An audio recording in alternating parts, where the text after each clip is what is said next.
After the end of the fourth Great Shinobi Battle, Tsunade Senju created two arms genetically created with Hashirama Senju's DNA for Naruto and Sasuke, who lost their respective arms in their final fight in the Valley of the End. Sasuke didn't want to accept his new arm because for him it means denying all the sacrifice that Naruto made by losing his arm too. To stop him, that is guys, Sasuke preferred to be without an arm to always remind him of his past mistakes and the sacrifice that Naruto made for him. Until then, Sasuke remains without his left arm while Naruto attached his new arm around the age of 18. Yes, many don't know this information, but Naruto continued acting like a ninja, fulfilling his missions without having received his new right arm. We see some of these details in the light novel of Kakashi Hiden, Heart Under the Frozen Sky. In this novel, Naruto and Sai go to the Land of Waves for a mission at the behest of the 6th Hokage, Hatake Kakashi. That is, Naruto at the age of 18 had not yet gained his new arm, and this very possibly only came to happen when we arrived in Naruto the Last. There was the first time we saw Naruto using his new prosthetic. In other words, Naruto has had his new arm for approximately 15 years, and because of that a question always comes up. Will Hashirama's DNA ever react to Naruto's DNA when both are from brother clans? Well, the reality is that we will never know when and if Naruto will have any power gain due to Hashirama's cells,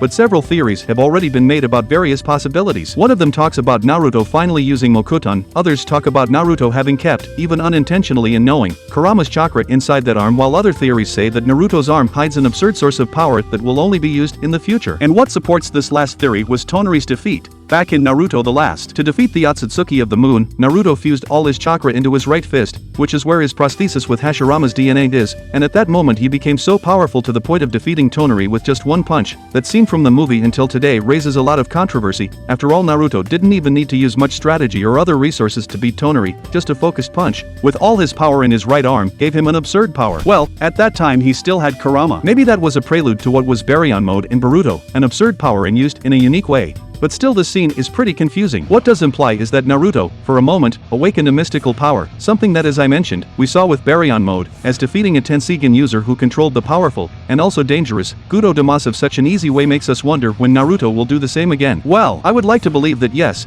that was a special power, because Naruto is special, and Hashirama's cells are also special, not to mention the fact that both he and Hashirama are descendants of Ashura, so the union of these powers could indeed create a completely new and unparalleled power. But that maybe Naruto doesn't know yet. So when Naruto finally reveals his arm, only then will we know the truth behind it, because I refuse to admit that everyone who put Hashirama's cells on them gained new powers and was able to use would release, but Naruto didn't. You will have no gain from having those same cells connected to your body. So will Naruto finally use his fist power again? Was it a stroke of luck, or was it actually a hidden power that we will see again someday? Leave your opinion in the comments, okay? The video is ending. Don't forget to rate and subscribe to the channel so you don't miss anything else. Thank you so much for listening, and until next time, bye.